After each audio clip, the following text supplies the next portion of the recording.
going to go to Ms. Kelly to begin our member questioning of the witnesses. Thank you, Mr. Chair, and thank you, Ranking Member, for holding this hearing. And thank you to the witnesses. An emerging issue that relates to anti-SLAPP and anti-protest laws are what are known as anti-ESG bills. Increasingly, commercial investors are putting more emphasis on environmental, social, and governance, or ESG, issues in selecting stocks while still meeting investment goals. While ESG has grown in popularity in recent years, it has long been considered by financial institutions in making investment decisions, but ESG has become a new boogeyman and a cudgel to be used against anyone that opposes the fossil fuel and gun industries. So far, anti-ESG legislation has been adopted or introduced in 17 states.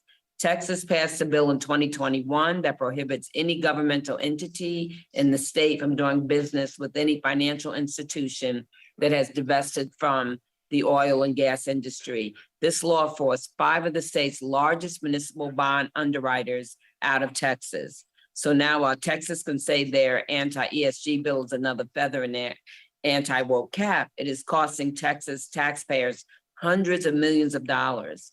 I would like to introduce into the record a University of Pennsylvania study from earlier this year, which explains that this new law will cost Texas entities an additional $303 to $532 million in interest during the first 8 months of the law's enactment.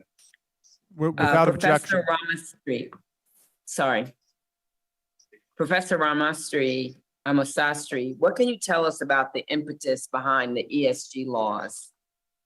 Great. Thank you so much, Representative Kelly. Just to be brief, ESG, environmental, social, and governance factors, have been around for some time, since the 70s and 80s. These are just a manner in which companies can disclose how they're addressing different issues in their business operations. I'm an S person, I deal with social, right? So we think about human trafficking and forced labor in global supply chains. Companies disclose kind of what steps they're taking to address those issues. So this is nothing new. As you're saying, it has now become a hot potato issue, but I think there's a sort of misunderstanding of it. It's basically, and this is outside of any government requiring this, companies have been asked and have been doing so for a long time, what they're doing to address environmental risks in their business operations, social risks like forced labor and human trafficking, and kind of what they have in terms of governance to prevent things like corruption in their business. So it's just a method of disclosure, and it's a method that companies have been doing to be responsive to a whole range of different kinds of investors. You have socially responsible investors who need this data. You have pension funds that may or may not want it. I mean, again, as we've seen, some even state pension funds want to understand and make decisions based on this information. So I think the controversy is just about, well, why is any of this relevant, right? Is it going to somehow hamper profits?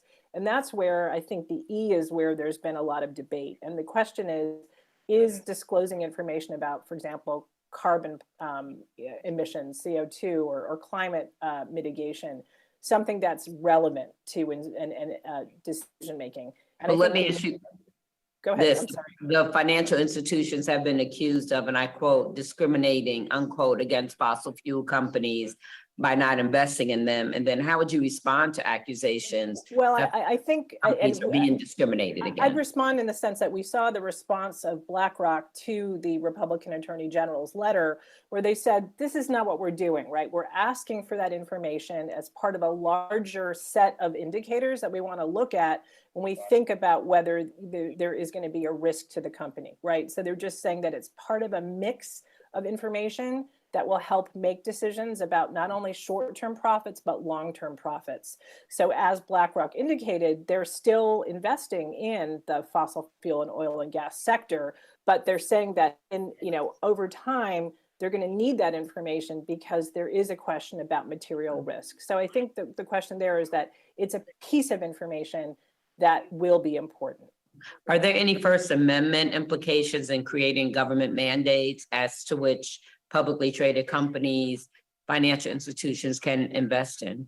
I think there's differences of opinion here. Now, I'm not a First Amendment expert, but just in a nutshell, there's a question about the SEC and whether it can mandate this disclosure. So some Opponents are saying it's compelled speech, but I think there's a strong and plausible argument that this is nothing new, right? That these disclosures help consumers understand how their companies are making decisions environmentally, and that these are just about factual issues, again, that really go to materiality.